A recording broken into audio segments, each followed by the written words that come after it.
Hello students, welcome to the first video in the third module of your course on creative writing. This video is going to be about writing poetry. We are going to try and understand what is poetry. We are going to look at some definitions of poetry, and then we'll try to understand the different elements that constitute poetry.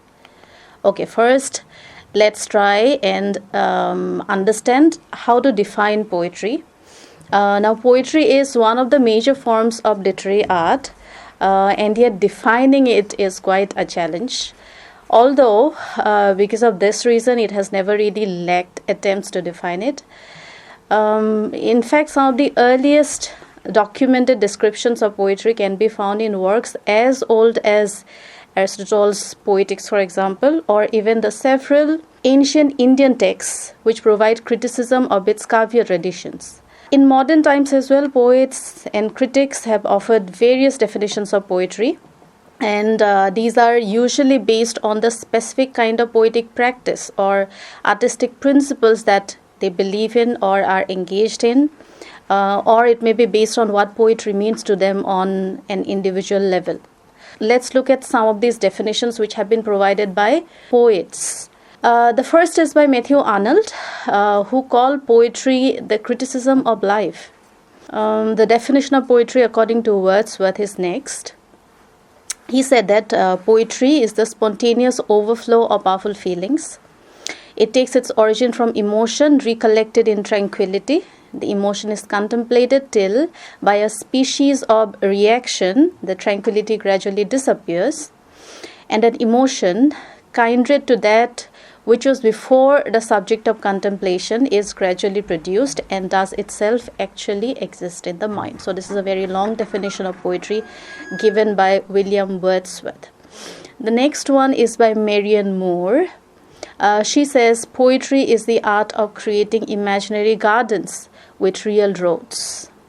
Gertrude Stein believed that poetry is doing nothing but using, losing, refusing, and pleasing, and betraying, and caressing nouns.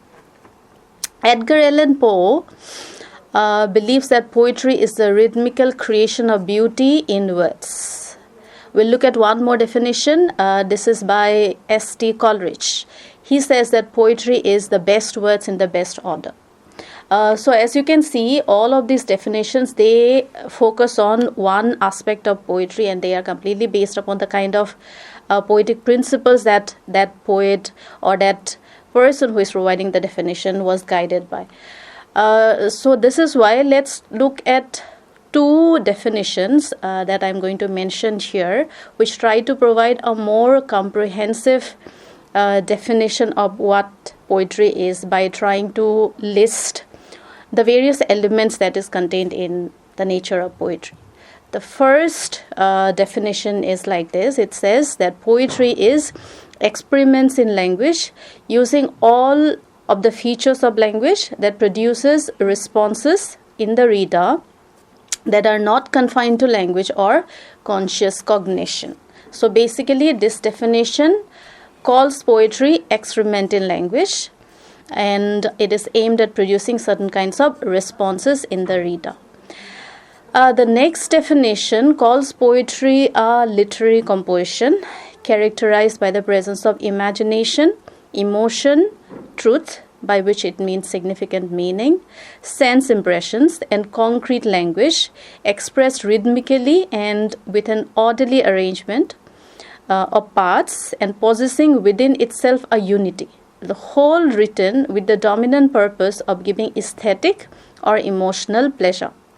A formal and final definition of poetry is, of course, impossible. It means different things to different people at different times. So in this definition, the emphasis has been put on these various elements that are contained in poetry: imagination, emotion, truth, sense impressions, concrete language, rhythm, a formal arrangement of the various parts, and unity, and also its ability to provide aesthetic or emotional pleasure.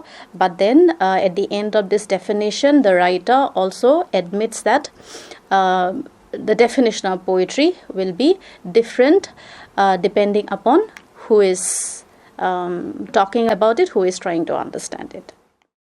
Okay, we have seen that it is quite challenging to reach a satisfactory definition of poetry. So I think for us, in order to understand what poetry really is, it might be more helpful to look at the various elements that make up poetry. So we'll discuss these elements one after the other. The first element that we are going to discuss is rhythm. So this is one of the most distinct features in the form of the poem, which is its rhythmic quality. Although poetry contains rhythm, this is not something artificial.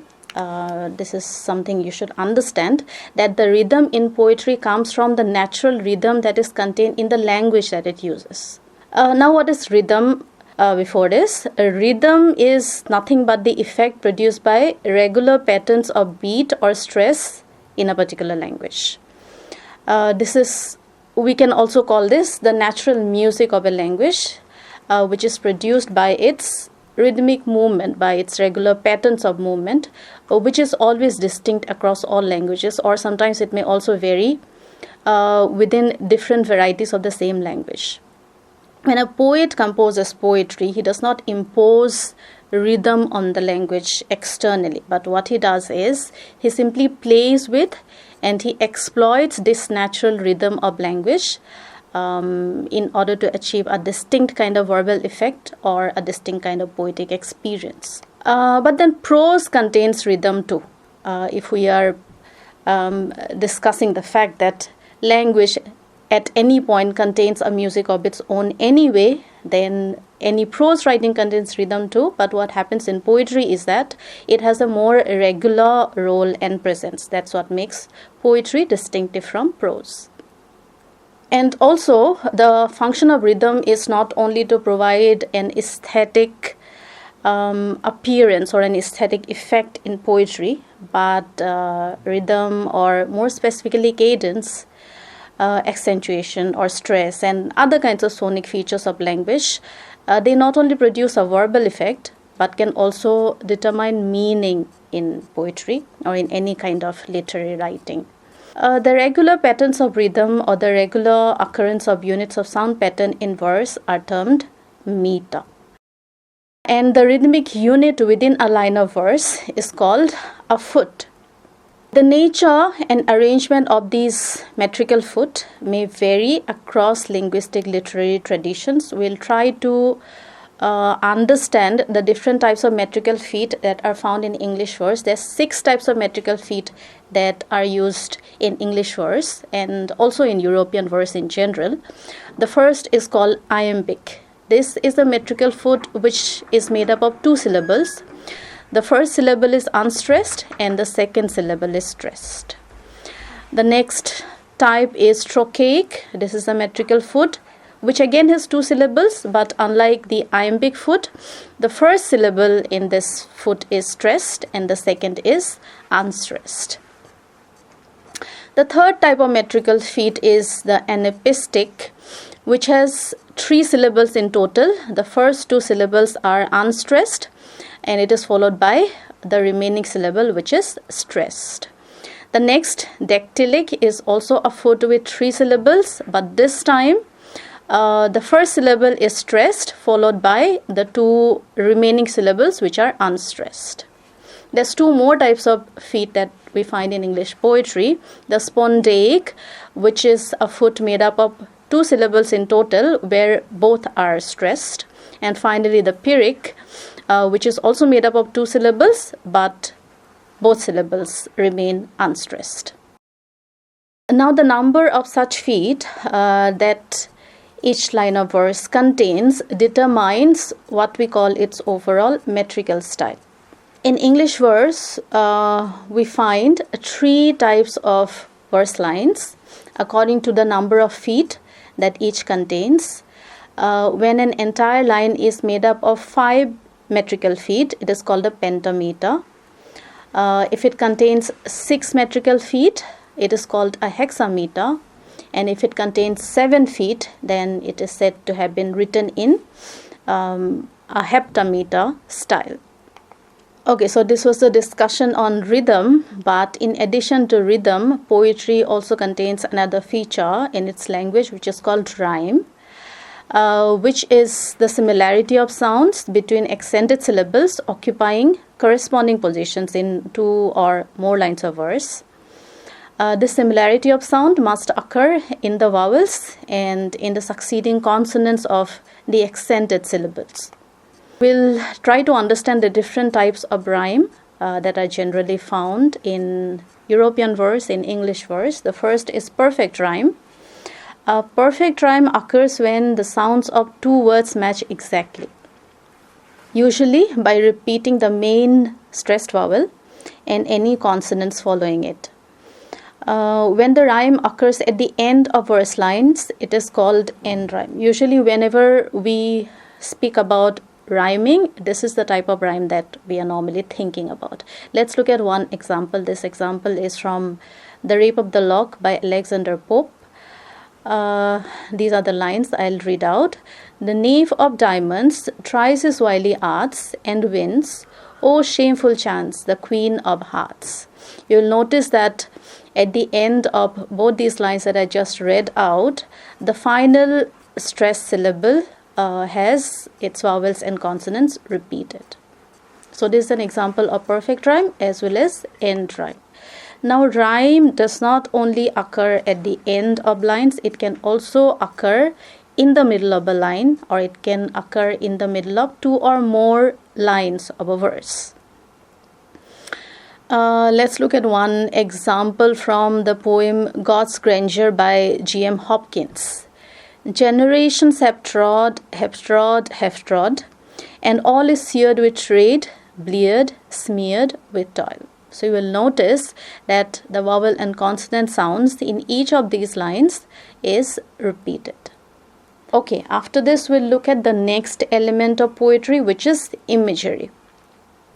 The image, of course, is just a verbal description of any object or quality of sensory experience. But the term imagery, when used in a broad sense, implies all the literary devices or figures of speech that are used in a poem.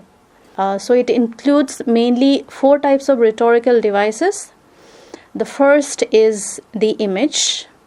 The image, as we just mentioned, is a description of an object or sensation that evokes a vivid realization of a sense experience in the reader. The next rhetorical device is symbol. In poetry, the symbol is any word or any phrase that signifies anything beyond its literal reference. It can be an image which carries a level of suggestion beyond the objective concrete referent it represents. Symbols can be broadly divided into two types. One which carries universally used or understood suggestions of meaning. For example, spring as a symbol which usually suggests hope, joy, or regeneration. The other type of symbol is when a poet or a text uses symbols with unique suggestions. For example, the mermaids in Eliot's The Love Song of J. Alfred Prufrock. The next type of rhetorical device that makes up the imagery in a poem is the simile. The simile is a device in which a comparison is drawn between two objects or ideas which are connected by the terms as or like. One very famous example is when Burns says, "Oh, my love's like a red, red rose," where he is making a comparison between his love and a very red rose. We shall look at one more example of the simile. This is from Paradise Lost by Milton. I shall read out the lines which contain this image. His ponderous shield, ethereal temper, massy, large and round, behind him cast, the broad circumference hung on his shoulders like the moon, whose orb through optic glass the Tuscan artist views at evening from the top of his soul, or in Valdarno to descry new lands, rivers or mountains in her spotty glow. So in this simile, the poet is comparing Satan's shield to the moon viewed by Galileo through his telescope. So this is a simile, but then it is also an example of what is called an extended or epic simile. It is called an epic simile because it is usually employed in epics which are written in the classical style. And in such similes, the comparison is more detailed and more elaborate, and it also spans several lines of verse, as you can see in the example that we just came across. The next rhetorical device is the metaphor. The metaphor is a figure of speech in which a word is used to mean something other than its literal referent without asserting a comparison. For example, in Maya Angelou's poem The Caged Bird, the image of the caged bird symbolizes the Black American population. Okay, so these are all the rhetorical devices which make up the imagery of a poem. We shall now discuss the next element of poetry, which is the language of poetry. This is a feature that requires special discussion because the language of poetry is a specialized kind of language. It would be a mistake to assume that poetry simply makes use of words, because what poetry does is it exploits the intricacies of language and concentrates its attention not only on the message but on its language and form as well. So it combines form and function into an aesthetic whole.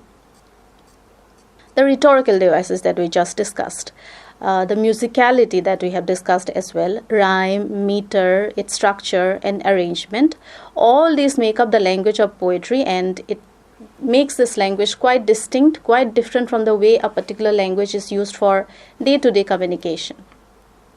Yes, great prose utilizes some or all of these features as well, but then poetic language carries much more precision, and it is not possible to paraphrase a poem into a prose narrative. A paraphrase can only capture the rough message contained in a poem, while much of its essential features are lost. And as Robert Lowell says, poetry is not the record of an event, it is an event. In fact, verse was the choice mode of composition in the earliest human cultures, and prose was seldom used for artistic compositions until much later in human history. So in other words, a highly formal kind of language, distinct from the language of daily communication, was considered essential for art. But then this practice perhaps owes its origin to the fact that the earliest poetic works predated literacy and existed in the oral mode, and the stylized language of poetry made it easy to remember for the poet, for the performer, and also perhaps it made it more enjoyable for its audience. In prehistoric cultures, poetry was used to record and transmit matters of oral history, genealogy, religious beliefs, and even law. Some of the earliest poems known to mankind were prayers or hymns and were closely associated to the craft of music. In fact, many ancient languages like classical Sanskrit or classical Latin were considered to be intrinsically more poetic and thereby enjoyed the prestige of being the language of literary composition in ancient cultural traditions. This belief in the need of a formal language for poetry has influenced the choice of poetic diction in modern times as well. In 18th century England, for example, which is a period that coincided with the neoclassical period in the history of English literature, the dominant belief was to strictly use a highly formal language for poetry. And these poets, they were also following the style of classical Greek and Latin. By the end of the 18th century, though, Romantic authors rejected this artificial poetic diction. Wordsworth and Coleridge, who were leaders of the Romantic movement, declared that the organic language of the English masses is the most suitable language for poetry. Beginning with this Romantic movement, the language of poetry has begun to closely resemble later prose. And this prosaicness of everyday language even came to be employed deliberately in modern poetry to challenge cultural hierarchies or to highlight the mundane quality of human life and experience. Free verse largely did away with the formal elements of meter and rhyme.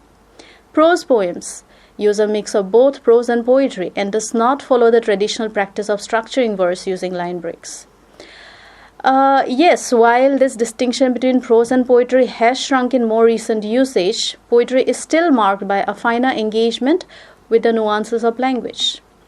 Let's now try to understand the distinct kind of structure that poetry exhibits. Prose is a comparatively straightforward use of language. It follows the natural flow of language, while poetry makes use of lineation and other strategic structural features. It completely depends upon the poetic type that we are looking at, and various conventions of line length, stanza structure, rhyme scheme, meter, etc. may be used, which determine the architecture of poems. What we shall do is we shall discuss some of the conventions of form after this. The first is that of line length. Line breaks, the length of lines greatly impact the effect of a poem. Some poetic forms allow the writer the freedom to choose his line lengths, while some others have rigid rules regarding the same. Line lengths are usually determined by the number of syllables or the number of stressed syllables. For example, the haiku, which is a poetry form of Japanese origin, must be written in 3 unrhymed lines containing 17 syllables in total. The first and the third lines with 5 and the second line containing 7 syllables. The haiku presents a simple objective image, usually one of nature, without simile or metaphor. Let's look at one example of the haiku. This was composed by the 17th century Japanese haiku master Basho. This haiku is called In Kyoto. This is how it goes. In Kyoto, hearing the cuckoo, I long for Kyoto. Let us look at one more example. This example is from Ezra Pound, who was a member of the poetic movement called Imagism, which was inspired by the Japanese haiku tradition. This poem is called In a Station of the Metro. The apparition of these faces in the crowd, petals on a wet black bough. Another classical Japanese verse form is the tanka, which has to be composed of 31 syllables in total, which must be arranged into 5 lines. Here is an example of the tanka by Masaoka Shiki. The bucket's water poured out and gone, drop by drop, dew drips like pearls from the autumn flowers. The next poetic form, which must also be composed of a finite number of lines, is the sonnet, which will be discussed in more detail in the next video. A sonnet usually consists of 14 lines, as you might already know, with varying rhyming and stanza pattern, of course. The English sonnet, which is written in iambic pentameter, consists of 10 syllables in each line, with alternating stressed and unstressed syllables. We shall look at one example of the sonnet by George Herbert. This sonnet is called Redemption. Having been tenant long to a rich lord, not thriving, I resolved to be bold, and make a suit unto him to afford a new small rented lease and cancel the old. In heaven at his manor I him sought. They told me there that he was lately gone, about some land which he had dearly bought, long since on earth to take possession. I straight returned, and knowing his great birth, sought him accordingly in great resorts, in cities, theatres, gardens, parks, and courts. At length I heard a ragged noise and mirth of thieves and murderers, there I him espied, who straight your suit is granted said, and died. The Villanelle is a 19-line poem again, which has a strict structure. One example of the Villanelle is the poem Do Not Go Gentle Into That Good Night by Dylan Thomas. We shall read this poem to try to understand what the Villanelle is like. Do not go gentle into that good night. Old age should burn and rave at close of day. Rage, rage against the dying of the light. Though wise men at their end know dark is right, because their words had forked no lightning, they do not go gentle into that good night. Good men, the last wave by, crying how bright their frail deeds might have danced in a green bay, rage, rage against the dying of the light. Wild men who caught and sang the sun in flight, and learned too late they grieved it on its way. Do not go gentle into that good night. Grave men near death, who see with blinding sight, blind eyes could blaze like meteors and be gay, rage, rage against the dying of the light. And you, my father, there on the said height, curse, bless me now, with your fierce tears I pray. Do not go gentle into the good night, rage, rage against the dying of the light. After this, the Sestina is a poem consisting of 6 stanzas of 6 unlined verse lines. So you saw how certain poetic forms follow strict structures of the number of lines, the number of syllables, and the arrangement of syllables as well. Next, we shall discuss the stanza patterns that are found in poetry, which structure poetry. First of all, what is a stanza? The stanza is the recurrent grouping of the verse lines of a poem, which is determined by length, by metrical style, or by rhyme scheme. Let us have a look at the common stanza patterns found in poetry. First of all, the single line stanza, which can also be simply referred to as line or sometimes as a monostitch, although it might more specifically refer to a poem composed of a single line. We shall look at one example. This example is from Rabindranath Tagore. If you shed tears when you miss the sun, you also miss the stars. So this is a monostitch, one poem which is composed of a single line. The next stanza form is the couplet. This is a stanza containing a pair of rhymed lines which are equal in length. The English sonnet has a final ending couplet in iambic pentameter. Let's look at the couplet from one sonnet by Shakespeare. This is called sonnet number 18. So long as men can breathe or eyes can see, so long lives this, and this gives life to thee. The heroic couplet is a special type of the couplet. This is a stanza form containing iambic pentameter lines that rhyme in pairs. It came to be called the heroic couplet in the 17th century because of its frequent use in heroic poetry and also in heroic drama. In Urdu poetry, the couplet is called a sher. The ghazal is an ancient poetic form originated in classical Arabic literature and found in many poetic traditions across South Asia, including Urdu literature. The ghazal consists of 5 to 15 couplets or sher. Let's look at one Urdu ghazal by Mirza Ghalib as an example. I shall just read out the translated version of this Urdu ghazal. Thousands of desires, each worth dying for. Many of them I have realized, yet I yearn for more. Why should my killer be afraid? No one will hold her responsible for the blood which will continuously flow through my eyes all my life. We have heard about the dismissal of Adam from heaven. With a more humiliation, I am leaving the street on which you live. O tyrant, your true personality will be known to all if the curls of my hair slip through my turban. But if someone wants to write her a letter, they can ask me. Every morning I leave my house with my pen on my ear. In that age, I turned to drinking alcohol. And then the time came when my entire world was occupied by alcohol. From whom I expected justice, praise for my weakness, turned out to be more injured with the same cruel sword. When in love, there is little difference between life and death. We live by looking at the infidel who we are willing to die for. Put some pressure on your heart to remove that cruel arrow. And if the arrow comes out, so will your heart and your life. For God's sake, don't lift the cover off any secrets, you tyrant. The infidel might turn out to be my lover. The preacher and the bar's entrance are way apart, yet I saw him entering the bar as I was leaving.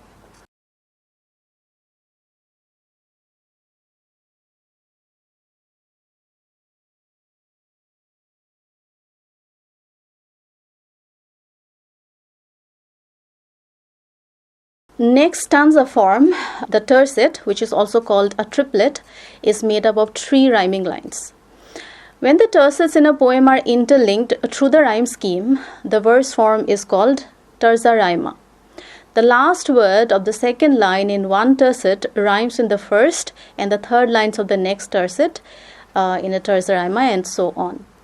Dante's Divine Comedy is written in terza rima, which has inspired many later poets to use the stanza style. We shall look at one example from Sylvia Plath. This is a poem called So, where she has employed terza rima. God knows how our neighbor managed to breed his great soul. Whatever his shrewd secret, he kept it hid. In the same way, he kept the soul impounded from public stare, prize ribbon and pig show. But one dusk, our questions commended us to a tour through his lantern-lit maze of barns to the lintel of the sunk sty door. To gape at it, behold, no rose and larkspurred china suckling with a penny slot. The next stanza form is the quatrain. This contains 4 rhyming lines of verse, and it is used in a variety of forms. The Shakespearean sonnet is made up of 3 quatrains and a couplet, which we already discussed in iambic pentameter.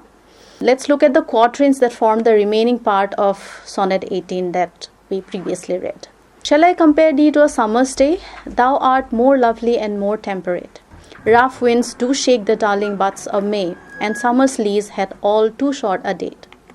Sometime too hot the eye of heaven shines, and often is his cold complexion dimmed, and every fair from fair sometime declines, by chance or nature's changing course untrimmed.